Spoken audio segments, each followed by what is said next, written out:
Hello, my name is Elizabeth Aviles, and I'm going to present to you my proposal for the Midwife's House, a birth and wellness center for all women in Collin County, Texas, and the surrounding areas.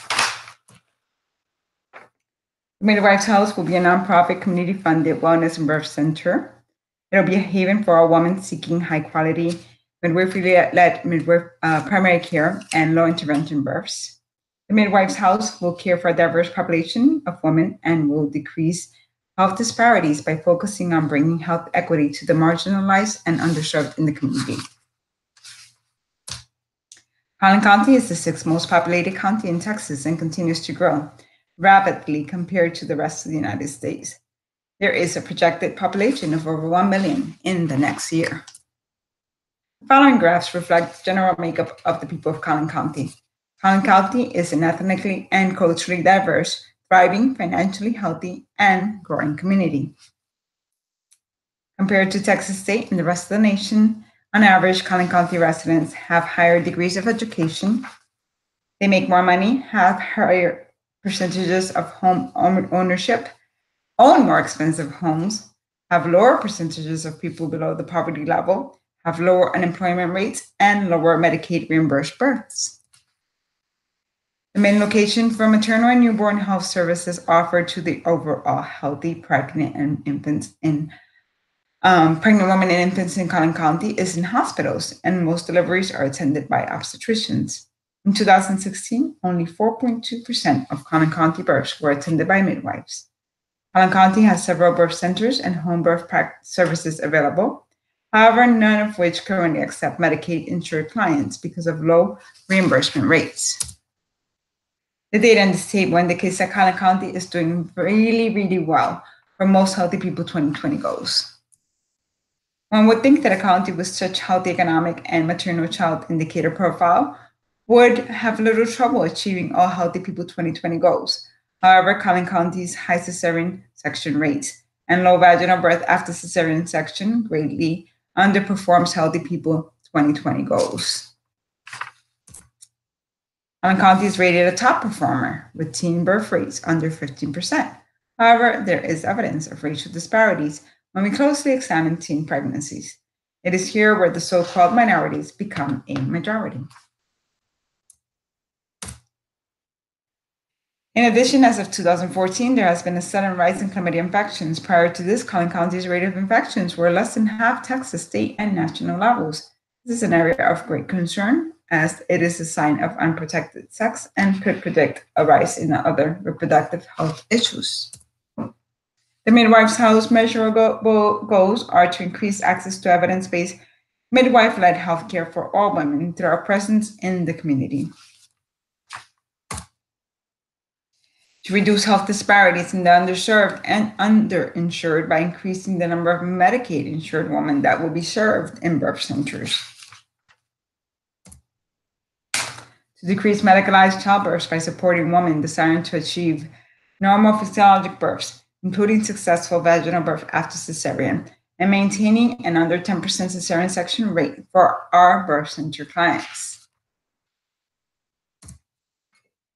For strategic plans to be located in downtown Plano, the Midwife's House will be geographically accessible to a marginalized population. We plan to address teen pregnancy and rising STD rates by community outreach to schools with high percentages of minority students and high teen pregnancy rates. For example, Williams High School in downtown Plano has an enrollment of 1,200 students, 75% of which are minority enrollment and 45% are economically disadvantaged. A stark contrast to Collin County data. We plan to give talks on STDs, contraception, life plans, and career goals, and emphasize nurse midwifery as a career option. We also will welcome students to visit and volunteer at the birth center. The Midwife's House is a disruption to the status quo because 95% of women in Collin County currently receive their perinatal care from an obstetrician and usually deliver in a hospital. It'll be the first nonprofit birth center in the area that will be funded by the community and by Centers for Medicaid and Medicare. It will be the only birth center in Collin County that currently welcomes Medicaid-insured clients. Our name itself, the Midwife's House, is a disruptive innovation because it makes midwives' professional presence known to the community. The Midwife's House will incorporate the hallmarks of midwifery into our practice by a holistic and wellness approach to life cycles, being guardians of normality and protecting women from the maze of medical interventions and overtreatment of normal childbirth. Becoming healthcare partners of a diverse population and assessing health literacy, providing information and involving them in shared decision making to manage care. While upholding ethical principles, we will provide unbiased, evidence based information on all treatments available, highlighting effective and non invasive therapy options for health topics that are of concern. The Midwife's House will be a 501c3 organization controlled by a board of directors, with the main benefit being the ability to receive tax-deductible donations and grants that will be utilized to bridge the gap for access to care. We will refrain from participation in lobbying activities to remain compliant with 501c3 regulations. We anticipate 1,300 patient visits the first year and 1,600 on our second year based on the projection of 25% growth. 50% will be pregnancy and newborn related visits, and 50% will be primary care visits. I am anticipating a good mix of payers. Initially, commercial and self-pay will dominate until word of mouth gets around that the Midwife House does accept Medicaid, at which point the Medicaid insured payers will dominate. Here's my first and second revenue and expenses summary. I am falling behind at $42,000 loss the first year, but then I come out ahead the second year. My plan for financial growth and to recover losses are to increase marketing, be listed on the providers directory for my group chip, and add more staff to increase number of visits. The Midwife's House will stamp its professional presence in the community through outreach at community events. We will implement hallmarks of midwifery in our services to ensure the delivery of good outcomes. We will keep careful records to demonstrate the benefits and quality of the work that we do. And we will use that evidence from our outcomes as compelling arguments for increased funding. We will ensure patient satisfaction and benefit from word of mouth marketing. We will partner and network with local groups such as Pregnancy Crisis Centers, WIC, and with program leaders. And we will increase traffic, visibility, and clientele by sponsoring and offering meeting space for professional meetings at the birth center. Birth centers are an evidence-based model of care that needs to be accessible to all women. Research states that when freestanding birth centers provide maternity care for women and infants who are Medicaid or CHIP beneficiaries, outcomes improve and costs decrease.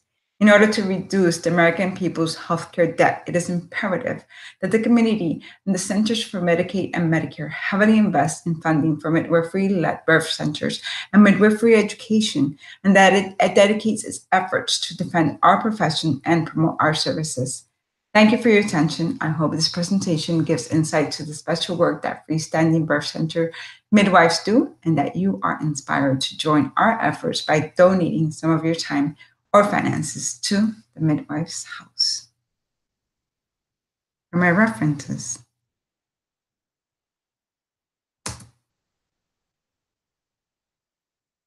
Thank you again.